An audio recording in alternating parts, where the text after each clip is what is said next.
Hello दोस्तों, मैं हूं ध्रुव साहब और हाजिर हूं आज की रिलेटिव नाउन की क्लास लेकर। दोस्तों, रिलेटिव नाउन के बारे में बात करते हैं। रिलेटिव नाउन क्या होता है? रिलेटिव नाउन से बोलते हैं संबंधवाचक सर्वनाम। संबंधवाचक सर्वनाम।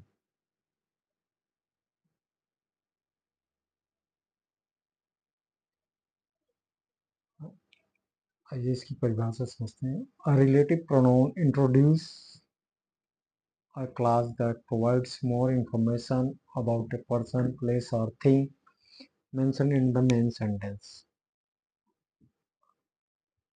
अर्थात जब किसी वाक्य में किसी व्यक्ति, स्थान अथवा वस्तु का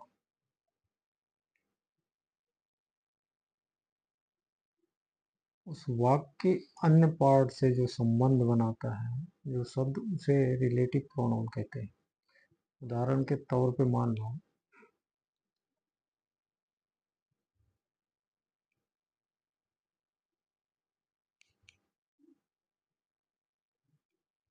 जो लड़का खेल रहा है वो मेरा बेटा है।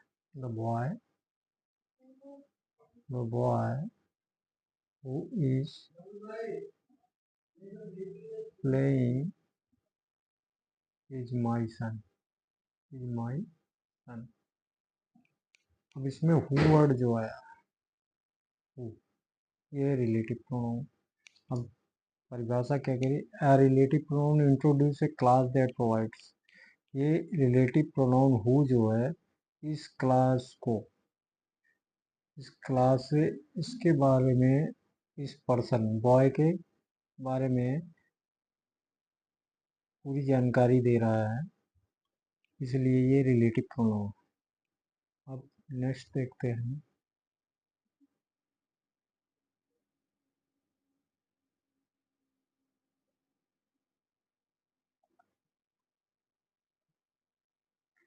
नेक्स्ट, इससे आसान भाषा में परिभाषा में, a word that connect the proceeding group of words to sentence is.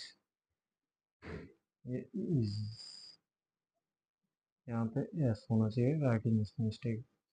Sentence is called relative pronoun. A word that connect preceding group of words to sentence is called relative pronoun।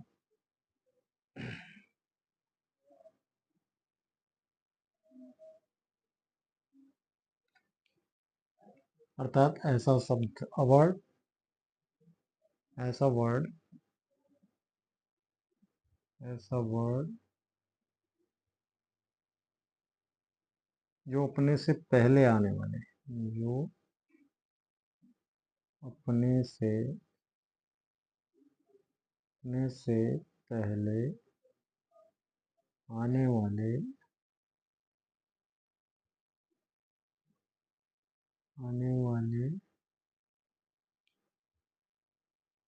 शब्द को, शब्द समूह को, शब्द के समूह को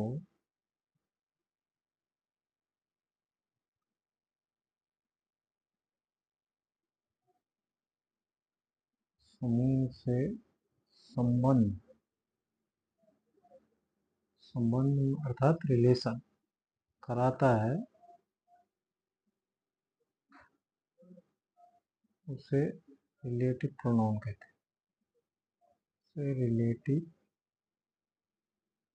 pronoun कहते हैं, कहते हैं। ऐसा word, a word that connect the preceding group of words to sentence. वाक्य में जो अन्य शब्दों का ग्रुप है, उससे उनको जो संबंध रिलेट कराता है, वो वर्ड, वो क्या कहलाता है? रिलेटिव प्रोनाउन कहलाता है। तो रिलेटिव प्रोनाउन में कुछ वर्ड हैं जो शब्दों से संबंध को स्थापित कराते हैं, करने में मदद करते हैं, जैसे हु। अब इसको हटा देता हूँ।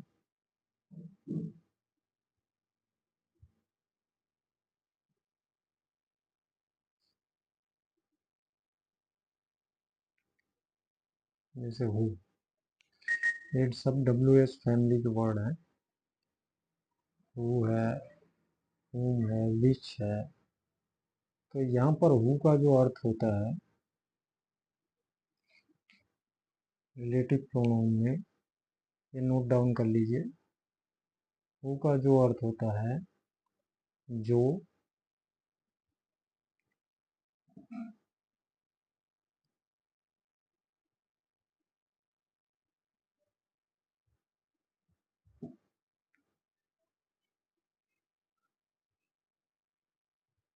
जो, जिस, अथवा जिसे, जिसे,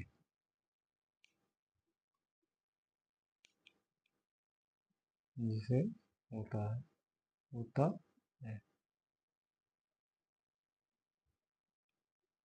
इनका प्रयोग man, animal and living thing के लिए, किसके लिए? लिविंग थिंग के लिए किया है, लिविंग थिंग्स के लिए। ठीक है।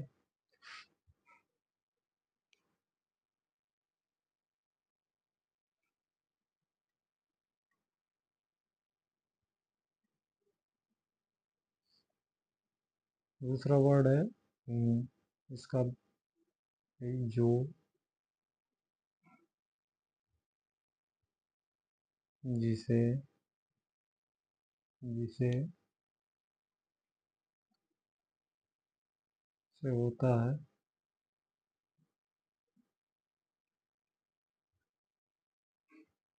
इसमें भी man, animal, animal,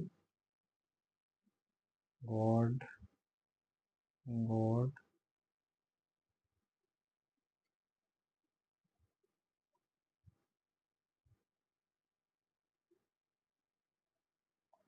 it is.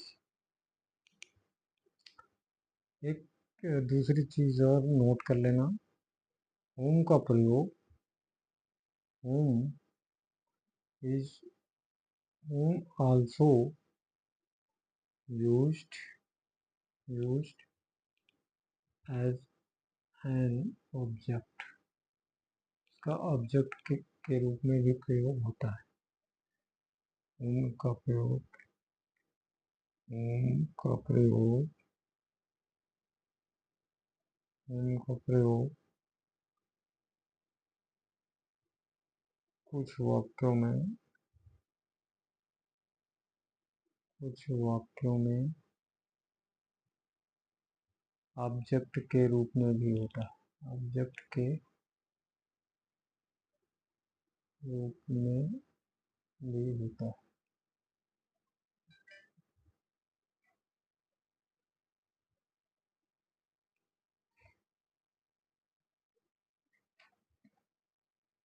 आगे देखते हैं हुज।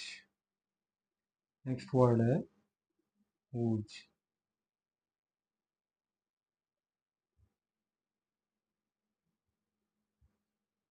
हुज, इसका भी अर्थ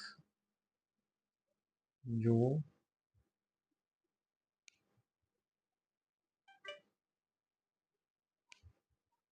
इसका भी अर्थ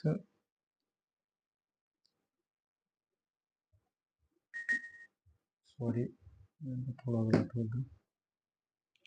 हुज का अर्थ होता है जिसका, जिसका, जिसकी, जिसके। रिलेटिव प्रोनाउन में हुज का अर्थ जिसका, जिसकी, जिसके होता है, तथा and whose is the, whose is the possessive adjective of, who। कहने का मतलब है कि हु जो है, हु का पॉसेसिव एडजेक्टिव केस है। नेक्स्ट है आपका व्हाट। व्हाट का प्रयोग रिलेटिव प्रोनाउन में जो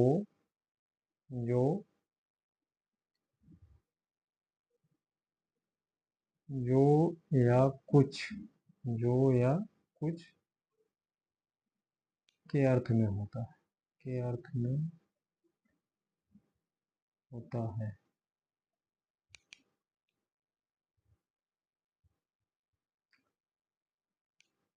और दूसरी चीज याद रखना, फ्रेंड से नोट करके लिखना।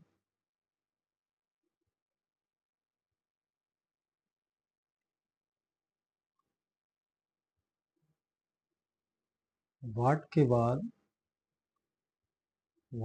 बाद सब्जेक्ट का आना, सब्जेक्ट होना आवश्यक, सब्जेक्ट होना जरूरी है। व्हाट के बाद सब्जेक्ट होना जरूरी है।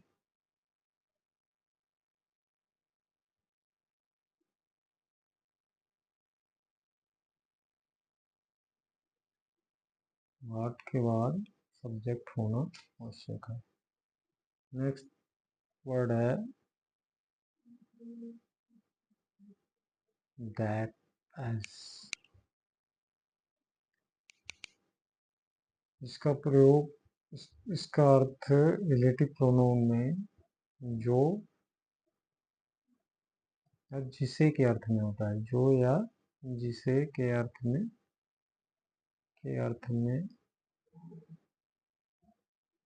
में होता है।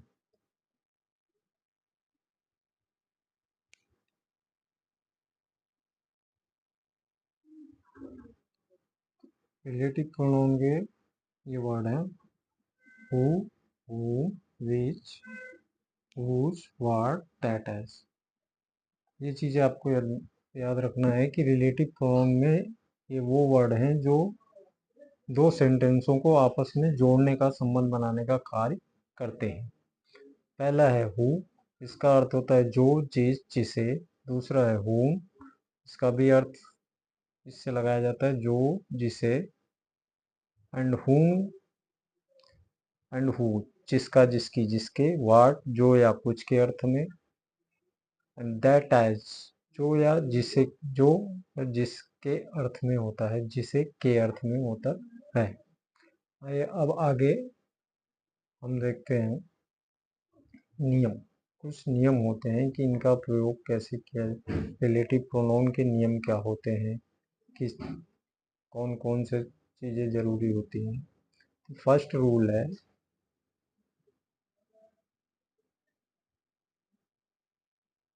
यहाँ लिख लो, रिलेटिव प्रोनाउन के नियम। Rule of relative pronoun,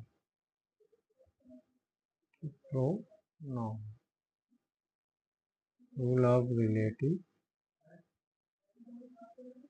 pronoun,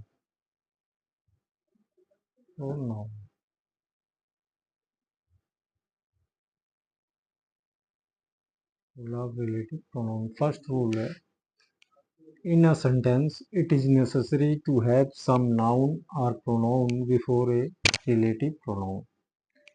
relative pronoun के वाक्य में, रिलेटिव प्रोनाउन के सेंटेंस में सब ये आवश्यक है कि इसमें कोई नाउन या प्रोनाउन होना चाहिए या हो।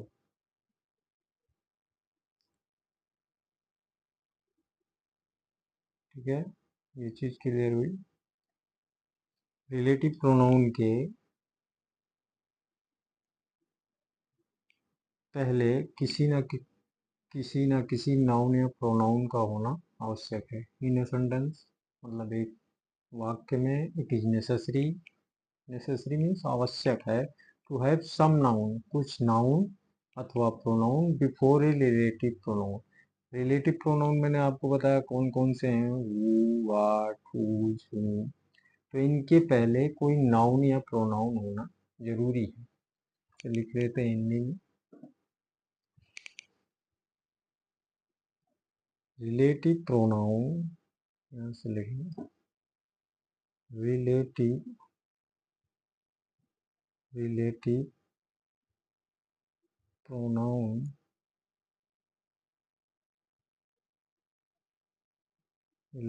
प्रोनाउन के पहले किसी न किसी नाउन या प्रोनाउन का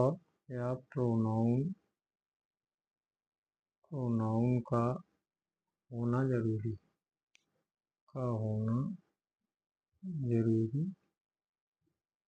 होता है। ठीक है,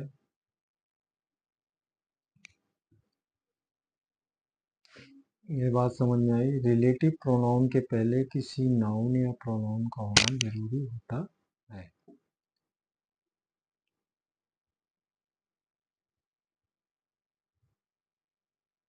सेकंड है, generally the article is used before noun related to the relative pronoun.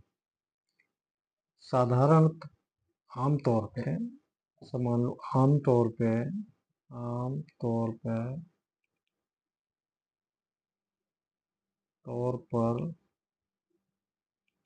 पर रिलेटिव प्रोनाउन में या संबंधवाचक सर्वनाम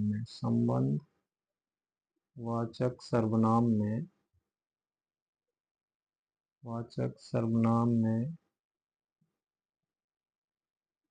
नाउन के पहले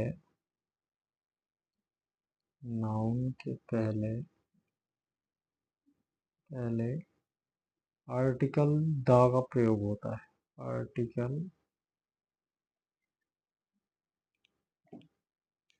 आर्टिकल द का प्रयोग होता है। द का प्रयोग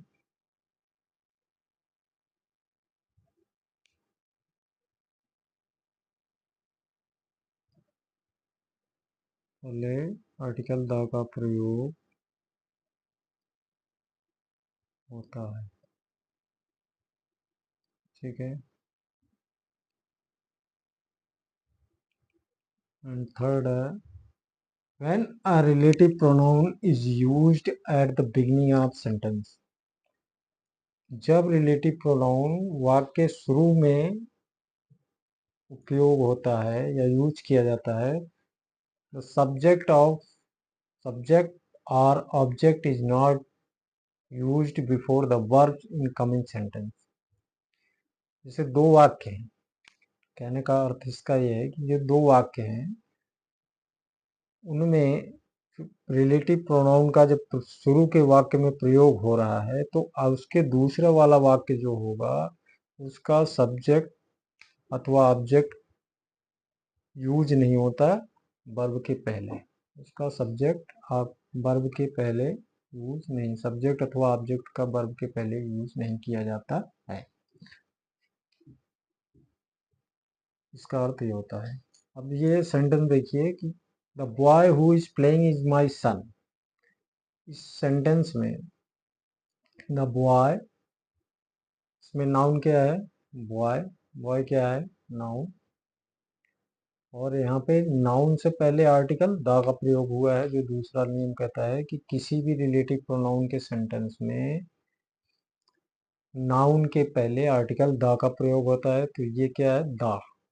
द जो है आर्टिकल है। ये बॉय नाउन, पहला सेंटेंस। हु, मैंने आपको 4 वर्ड बताए थे, 5। Who, which, woods, what, that is, what. ये ऐसे वर्ड हैं जो रिलेटिव प्रोनाउन को रिलेटिव प्रोनाउन के वर्ड हैं। ये जो वो दो वाक्यों को, दो सेंटेंस को एक रिलेट करते हैं, ऐसे वर्ड है।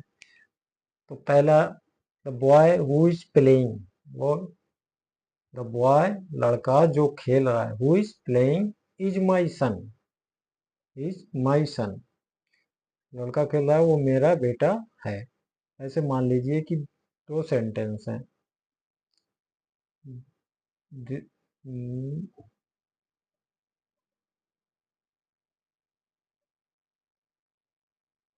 नेक्स्ट कलर में दो सेंटेंस हैं, ऐसा समझिए। This is boy, this is boy, that is my son, that is my son, son, this is boy, that is my son. दो शब्द। अब इन दोनों शब्दों को जोड़कर एक सेंटेंस बनाने के लिए हमने यहाँ रिलेटिव प्रोनाउन का प्रयोग किया, और रिलेटिव प्रोनाउन कौन सा है? हु। अगर इन दो वर्डों को जोड़ने के लिए हम रिलेटिव प्रोनाउन हु का प्रयोग नहीं करते तो हमें दो बार सब्जेक्ट लिखना पड़ता। ठीक है, प्रोनाउन का मतलब ही होता है कि सब्जेक्ट की या किसी नाउन प्रोनाउन जो है वो बार बार आ रहा है तो उसे एक बार करने के लिए रिलेटिव वर्ड लगाए जाते हैं, रिलेटिव प्रोनाउन यूज किया जाता है। तो इन दो वाक्यों को जोड़ के क्या बना? This is boy, that is my son. तो इन दोनों को एक करने के लिए क्या बना? The boy. हमने जोड़ने के लिए क्या बनाया? इनके बीच में हु लगा दिया। और जो सेकंड सेंटेंस है इसका सब्जेक्ट अथवा ऑब्जेक्ट वर्ब के पहले नहीं आता। इसका सब्जेक्ट क्या है? दैट। ऑब्जेक्ट क्या है? सन। तो यहाँ वर्ब के पहले ये नहीं यूज होता है। तो यहाँ देखिए सेंटेंस में, the boy who is playing is my son, the boy who is playing is my son. तो यहाँ पे हु जोड़ने से ये दोनों वर्ड एक सेंटेंस हो गए। The boy who is playing is my son. यहाँ पे इज दैट का प्रयोग वर्ब के पहले, इस दैट का प्रयोग वर्ब के पहले नहीं किया जाता है। तो जब वर्ब लग गया यहाँ प्लेइंग, क्या लग गया? प्लेइंग। तो यहाँ पर सब्जेक्ट अथवा ऑब्जेक्ट का यूज नहीं किया जाता। अब हु के बाद boy who is playing is my son, is my son. ठीक है, नेक्स्ट सेंटेंस है, जो लड़के झूठ बोलते हैं सजा पाते हैं। The boys who tell a lie get punishment. Noun क्या है? बॉय।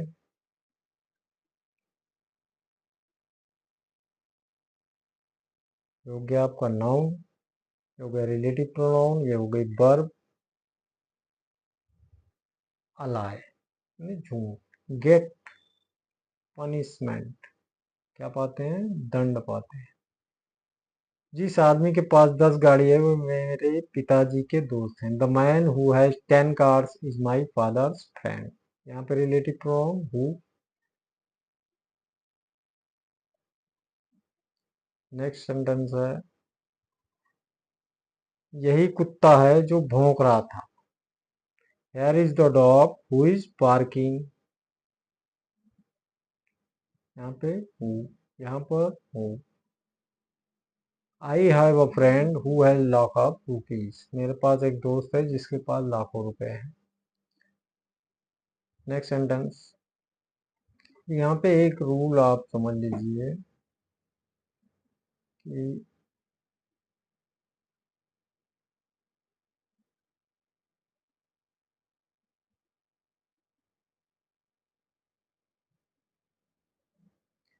ये सेंटेंस है, यहाँ पे एक रूल लिख लीजिए। रूल, जिन वाक्यों में या जिन वाक्यों में नाउन या प्रोनाउन, नाउन या प्रोनाउन इनमें से किसी का यूज नहीं हुआ होता, किसी का यूज नहीं होता, नहीं होता, उनमें हु के पहले, हु के पहले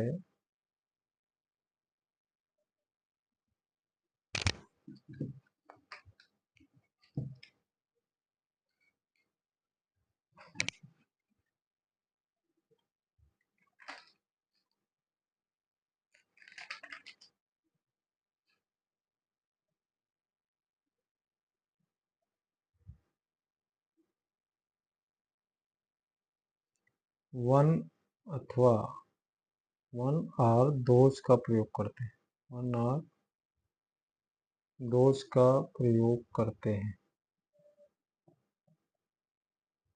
प्रयोग करते हैं। ठीक है, इसका एग्जाम्पल मेरा, जो मेहनत करता है सफलता पाता है, जो मेहनत करता है सफलता पाता है। One who works hard get success. तो इसमें किसी नाउन या प्रोनाउन नहीं दिख रहा है। से one who works hard get success, जो झूठ नहीं बोलते उन्हें इज्जत मिलती है। तो यहाँ भी कोई नाउन प्रोनाउन का प्रयोग नहीं हुआ है। तो those who do not tell a lie get respect, इनका रिलेटिव, तो यहाँ पर वन का प्रयोग हुआ और दूसरे में दोज का प्रयोग। यहाँ पर रिलेटिव प्रोनाउन क्या यूज हुआ, हु, यहाँ पर भी हु। अब आगे बढ़ते हैं।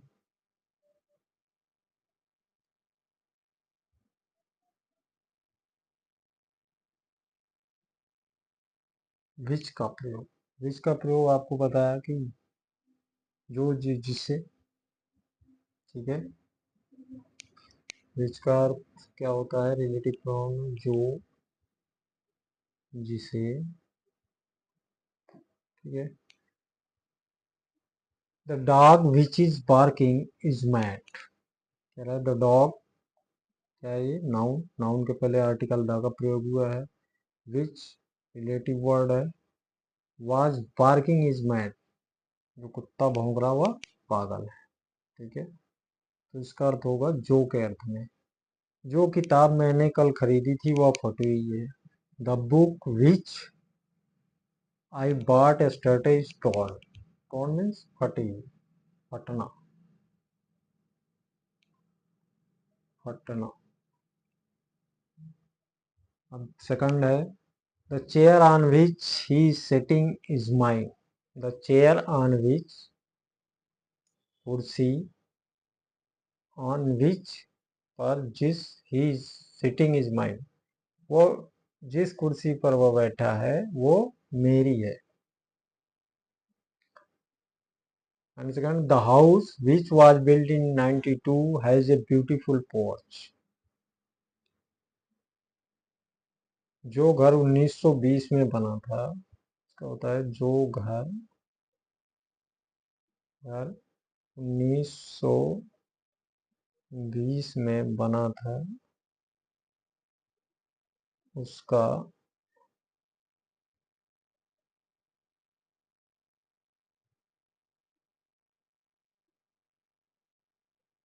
बना था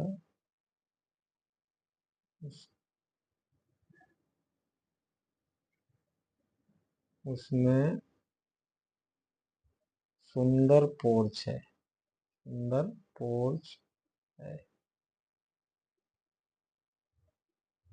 ठीक है, यहाँ तक समझ में आया। नेक्स्ट सेंटेंस देखते हैं, हुज। हुज के रूल है ये, यहाँ से यहाँ तक आपको ये याद रखने होंगे। हुज वाले वाक्य में हुज के पहले नाउन तो होगा ही, उसके बाद भी नाउन होगा, मतलब दो बार हुज का प्रयोग होगा। सबसे मेन चीज, पहला पॉइंट, मोस्ट इंपॉर्टेंट, हुज वाले वाक्य में इसके बाद वाले नाउन के अनुसार वर्ब होगा। हुज वाले वाक्य में इसके बाद वाले नाउन के अनुसार वर्ब होगा, जबकि अगले वाले वाक्य में हुज के पहले वाले नाउन के अनुसार वर्ब होगा। समझ गए। जब किसी वाक्य में जो जिसे जिसका इत्यादि से पहले नाउन को संबोधित किया जाए तो हु, हुम, विच, हुज के पहले से जुड़े वाक्य के बाद कॉमन, ये कॉमन है। अब ये देखिए आप, इसमें पहला सेंटेंस है, वह लड़का जो बाहर खड़ा है वह रोज यहाँ आता है। वह लड़का, the boy who is standing outside, जो बाहर खड़ा है, कम्स हियर डेली, यहाँ प्रतिदिन आता है, रोज आता है। ठीक है,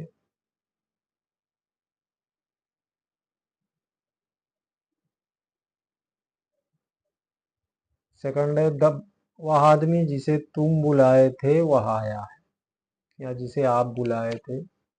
तू थोड़ा अलग है, इसे तुम बुलाए थे वह आया।